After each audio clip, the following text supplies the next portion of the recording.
Srbi i hrišćanstvo.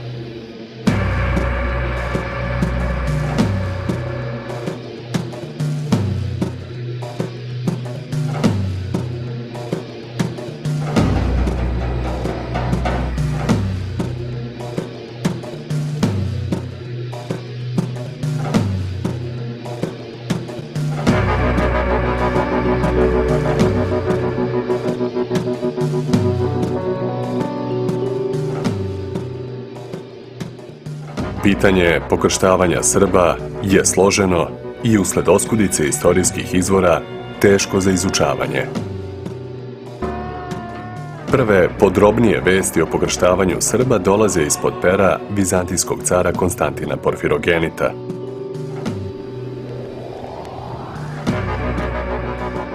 Car beleži da je Iraklije, pošto je Srbe naselio u Dalmaciji, odlučio da ih pokrsti tako što je naredio da sveštenici iz Rima obave taj zadatak. Crkveni velikodostojnici tada su pokrstili Srbe i, kako car izričito kaže, dobro ih poučili hrišćanskom obredu. U to vreme, dakle pre 638. godine, Iraklija je u dobrim odnosima sa rimskim papom Honorijem. Posle ove godine pa do Iraklijeve smrti 641. godine ti odnosi su bili veoma loši, pa tako i realnost Porfirogenitovog izlaganja o krštenju Srba dobija na težini, budući da se zna da su se oni konačno naselili južno od Save i Dunava oko 634. godine.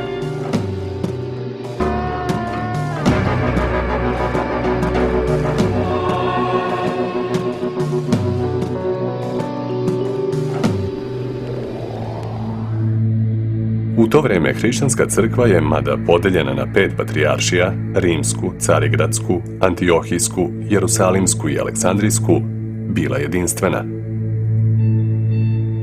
S druge strane, i crkvene nadležnosti između patrijaršija određivale su i prostor za koji su bile zadužene. U crkveno-pravnom smislu, teritorije zapadno od granica Trakije potpadale su pod Rim. Otuda je i očekivano da Iraklije taj zadatak pokrštavanja Srba prepusti rimskim sveštenicima.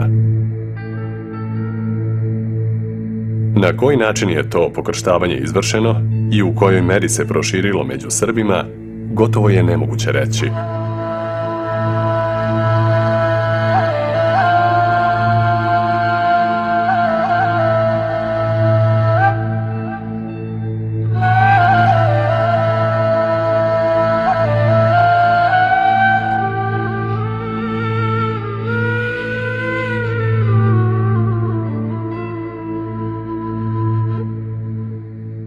Anonimni barski sveštenik je oko 1150. godine sastavio jedan letopis koji je veličao starinu i značaj dukljanskih vladara.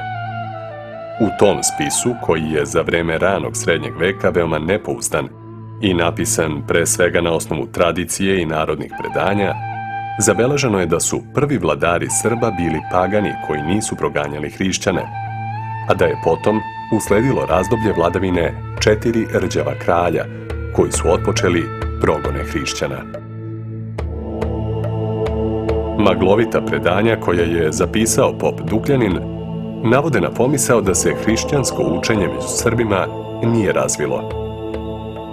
Zaista, arheološka istraživanja ne pokazuju ni jedan crkveni objekat na prostoru tadašnje Srbije koji bi mogao sa sigurnošću da bude datiran u razdoblje 7. ili 8. veka.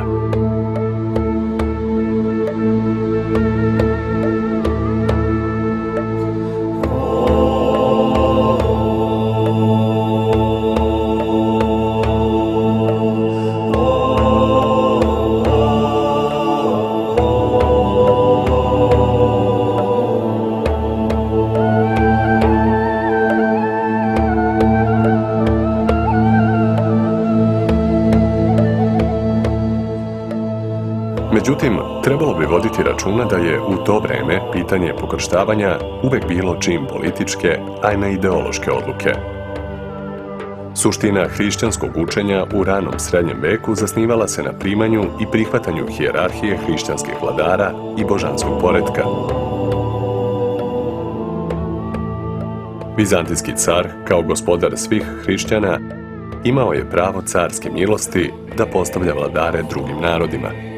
Da bi to mogao da čini na način koji je jedini bio legitiman, a koji je proishodio iz hrišćanskog učenja o prirodi vlasti, ti narodi su također morali da pripadaju hrišćanskom svetu. Svakako, ovo se najpre odnosilo na vladarsku porodicu tog naroda. S druge strane, da bi se načelo hrišćanskog koncepta vladarskog dostojanstva ukorenilo, sam vladar tog naroda trebalo je da nastavi da širi veru prema ostalim društvenim slojevima stanovništva, odnosno saplemenicima.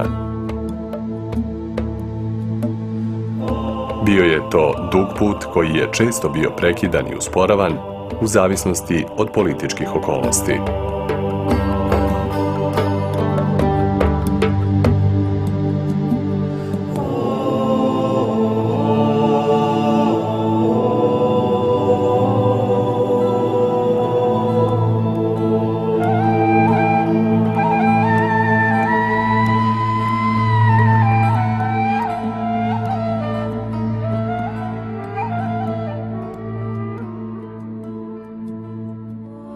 Presudnu ulogu u širenju hrišćanstva među Srbima tokom prva 2 stoljeća po naseljavanju svakako su morali imati dalmatinski gradovi u kojima je postojala netaknuta crkvena organizacija. Split, Dubrovnik i Kotor imali su značajnu ulogu. Već sredinom 7. veka izvesni Jovan Ravenjanin obavljao je misionarsku dužnost u središnjoj Dalmaciji, organizujući Splitsku crkvu i šireći crkveni uticaj na okolne Slovene. Već oko 680. godine Papa Agaton pominje da mnogi episkopi služe i među Slovenima. Nije poznato na koje se Slovene ovo tačno odnosi, ali najverovatnije upravo na one koji su živjeli na Balkanskom poluostrvu, odnosno u neposrednom zaleđu Dalmacije. 743. godine Papa Zaharije je izdao povelju Dubrovačkoj crkvi kojom joj je u nadležnost stavio najveći deo srpskih zemalja. Ta povelja je sačuvana u poznijem prepisu s kraja 12. ili početka 13. veka i sasvim je sigurno izmenjenog sadržaja. Ona jeste falsifikat, ali u svojoj osnovi krije i sasvim dobre podatke. Zanimljivo je da su Dubrovčani 1255. godine tokom spora sa Barskom arhijepiskopijom tvrdili da je originalnu povelju pape Zaharija uzeo Stefan Nemanja prilikom jednog prodora u Dubrovnik 1185. godine. U južnoj Dalmaciji neobično je živa crkvena aktivnost već od kraja 8. i početka 9. veka. Mnoge crkve podignute su upravo u tom razdoblju u blizini Ulcinja, Kotora i Budve. Među ktitorima ima Slovena. Čini se da je u Duklji proces hrišćanizacije odmakao najdalje. Iz ranog 9. veka datira i crkva u Zatonu na Limu.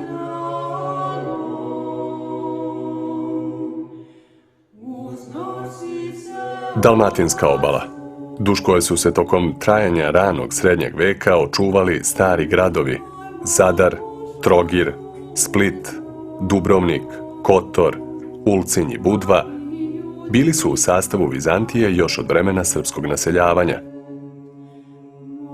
U njima je ostala sačuvana i crkvena organizacija. Iz tih gradova tokovi hrišćanizacije kretaće se prema unutrašnjosti. U srpskom jeziku ostala je crkvena terminologija latinskog crkvenog kulta. Oleum, ulje, acetum, ocat, arka, raka, altare, oltar, komkare, kum. Ove reči jesu svedočanstvo o procesu hrišćanizacije koji se odigravao tokom ranog srednjeg veka.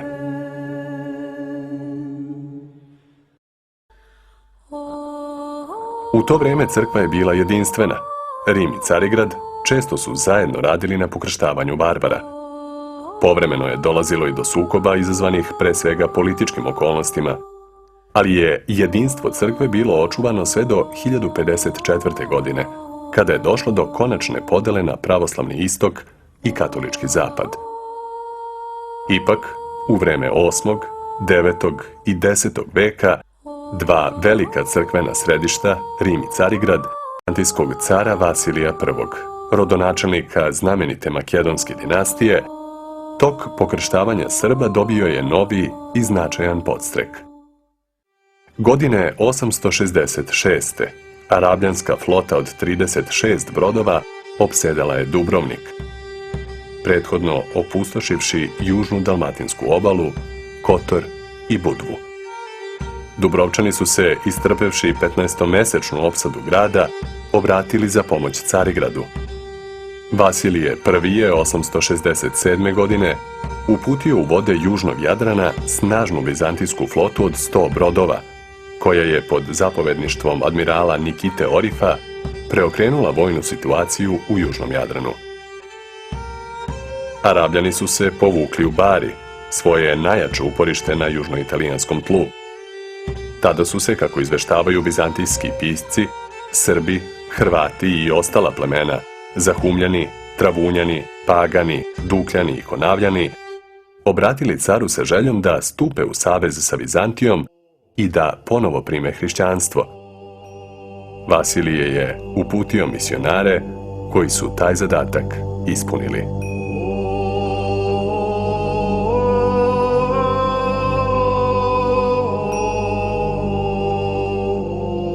Ovaj drugi talas pokrštavanja Srba trebalo je da dovede i do stvaranja crkvene organizacije.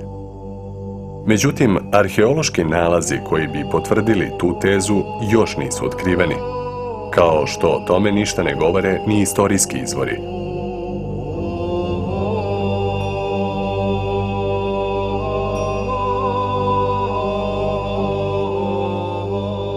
Poznato je da su oko 870. godine Neofit i Nikola, carevi ljudi, prolazili kroz Bugarsku vraćajući se iz poslanstva Srbima.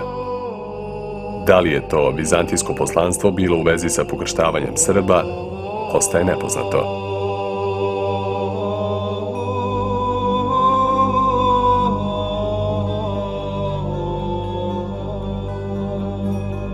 Iskopavanja na lokalitetu Vrsenica na Sjeničkoj visoravni otkrila su unutar ranosrednjovekovnog utvrđenja crkvu.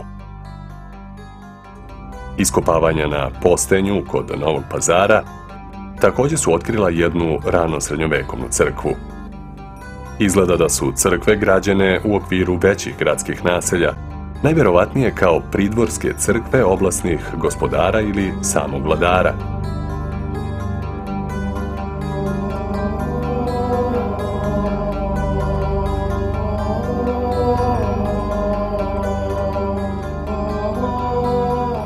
Nedaleko od Ivanjice, na Gradini iznad Moravice, nalaze se ostaci velikog grada koji je bio opasan sa 2 reda bedema. Pored citadele nalazi se crkva Svetog Ilije.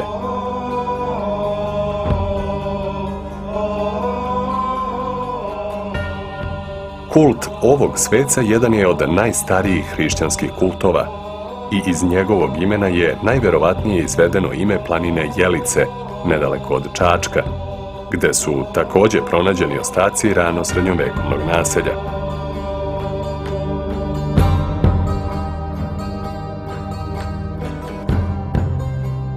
Na Jelici je postojalo veliko kasnoantičko naselje u kojem je otkriveno 5 bazilika. Materijal iz ranog srednjeg veka pokazuje kontinuitet naselja.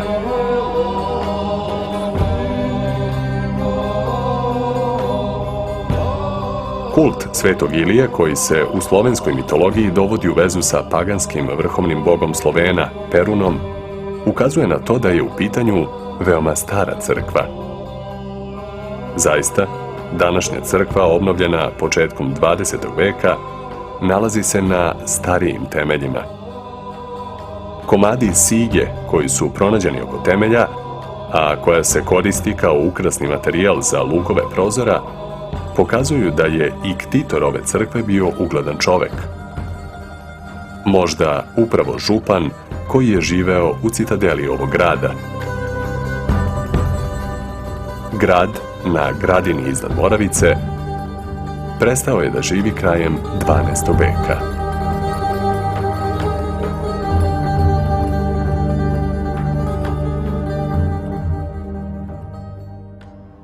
Od vremena vizantijskog cara Vasilija I. počinje u Srbiji da se oblikuje vladarska ideologija proistekla iz hrišćanstva. Samim tim pojačava se veza Srba sa Carigradom i Srbija politički počinje da se vezuje za Vizantiju. Car koji je sedeo u Carigradu imao je pravo božanske milosti da postavlja vladare drugim narodima. Tako i Srbima, čijim je vladarima to bilo i potrebno da bi utvrdili svoj položaj među srpskim plemenima i obližnjim kneževinama, Zahumlja, Travunije ili Duklje. Ugled koji je sticao srpski vladar podrškom iz Carigrada omogućavao mu je da se nametne kao vrhovni vladar nad svim srpskim kneževinama. Okosnica te moći tekla je iz hrišćanstva i vladarske ideologije koja se iz njega razvijala.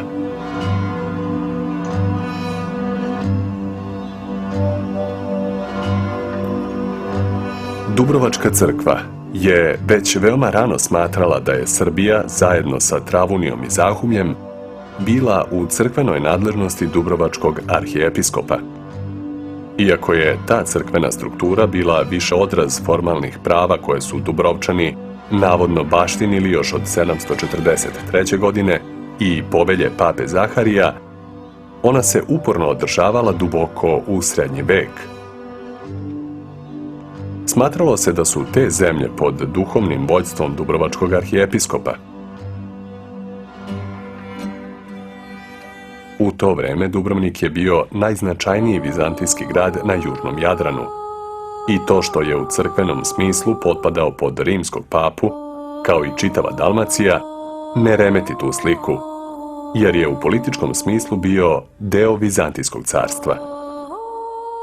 U svakom slučaju, sve do 1054. godine, to što je neki dalmatinski grad bio pod crkvenom jurisdikcijom rimskog pape nije imalo značaja u političkom smislu, jer je čitava dalmatinska obala bila u sastavu Vizantije.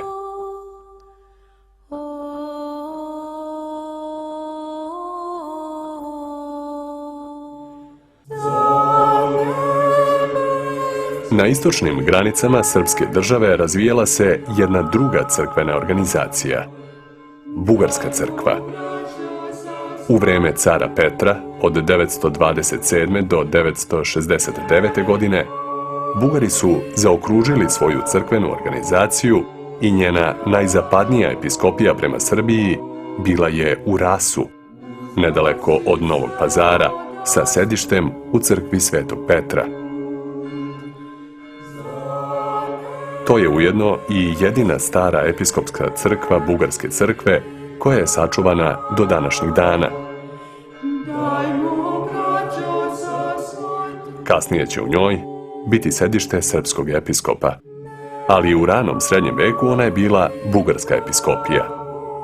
Tu negde oko Rasa počinjala je i istočna granica Srbije.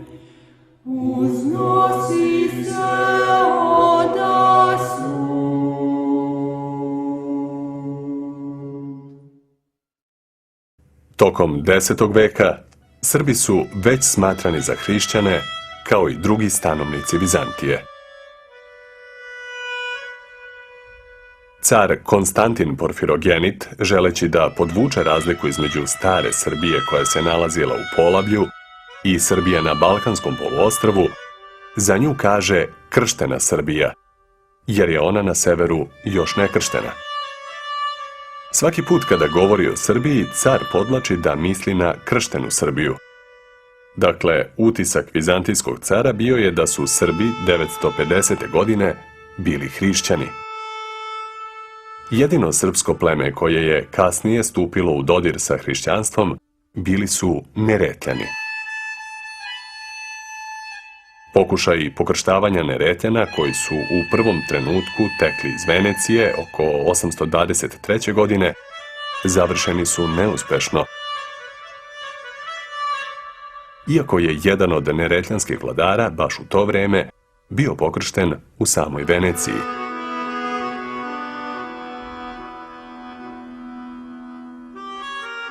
I toponimi na području Paganije pokazuju odsustvo hrišćanskih imena. što bi bila dodatna potvrda da su Neretljani duže od ostalih srpskih plemena ostali pagani. I njihovo drugo ime, pagani, jasno ukazuje na to da su ih upravo iz tog razloga njihovi susedi koji su bili pokršteni veoma rano tako nazivali jer nisu bili pokršteni kada i oni, odnosno u vreme cara Iraklija i doseljavanja na taj prostor.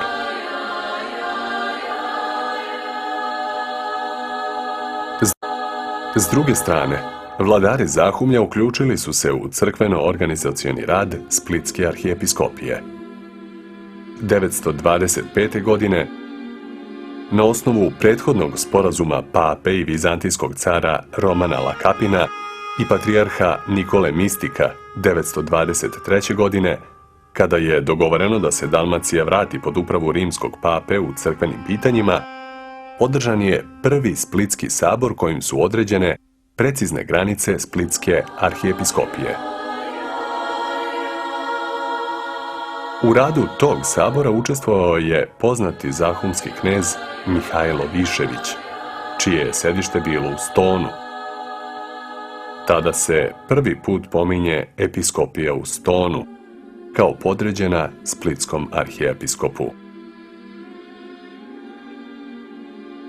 Vlast splitskog arhijepiskopa protezala se sve do Duklje, obuhvativši u južnoj Dalmaciji Dubrovnik i Kotor. Kasnije, Dubrovnik će osporavati prava splitskog arhijepiskopa i ta borba trajaće sve do polovine 13. veka.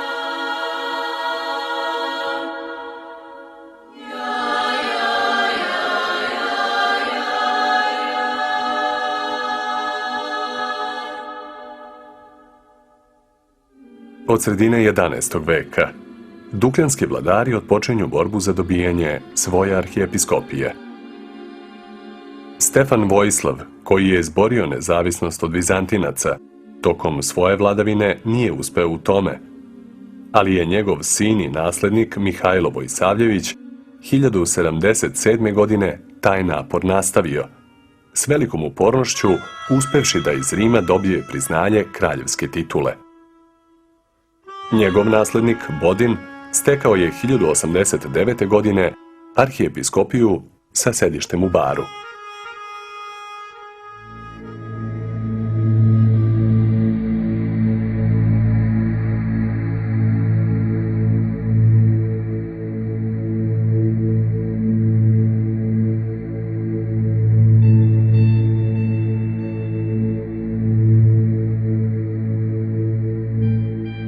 Tako je u pogledu srpskih zemalja došlo do veoma složene crkveno-organizacione politike. Splitska arhijepiskopija, koja nikada realno nije mogla da nadzire episkopije južnije od Stona, izgubila je tekovine dobijene Splitskim saborima 925. i 928. godine. Prvo je Dubrovnik neposredno pre 1000. godine uspeo da dobije arhijepiskopska prava, koje su se protezala na srpske zemlje u unutrašnjosti. A zatim je na izmaku 11. stoljeća osnivanjem Barske arhijepiskopije došlo do sukoba sa Dubrovačkom crkvom, jer je Barska arhijepiskopija nastala u vreme uspona Duklje kada je Bodin zaokružio teritorijalne dobitke prema Srbiji, polagala pravo na Travuniju i Srbiju.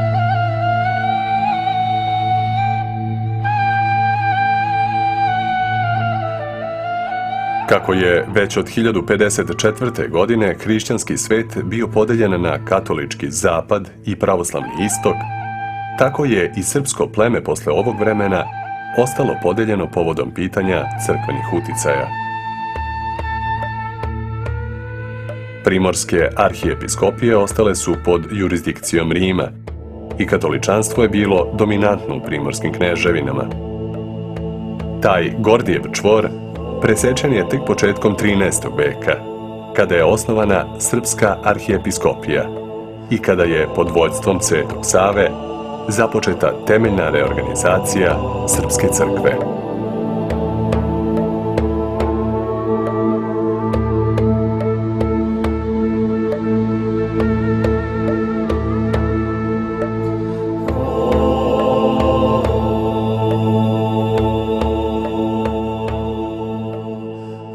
Monaštvo je u srpskim zemljama postojalo najkasnije od 11. veka. Naime, već u povelji Barskoj arhijepiskopiji iz 1089. godine pominju se slovenski manastiri u Duklji. Ali izgleda da je manastira u Srbiji bilo i u unutrašnjosti.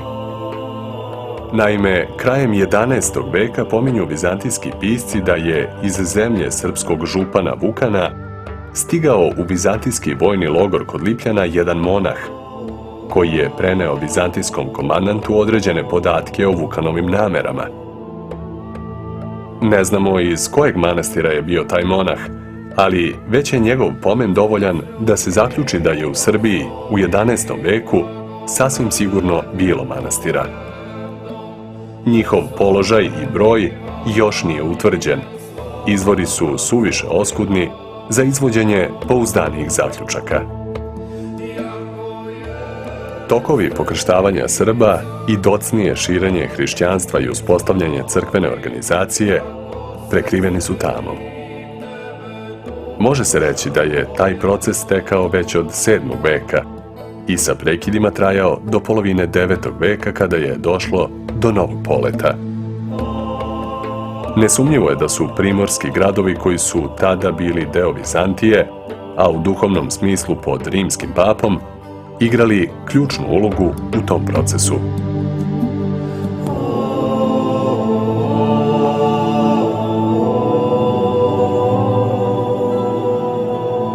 Koliko god taj tok pokrštavanja i razvoja crkvene organizacije bio isprekidan i skokovit, on je ipak neprekidno išao u jednom pravcu.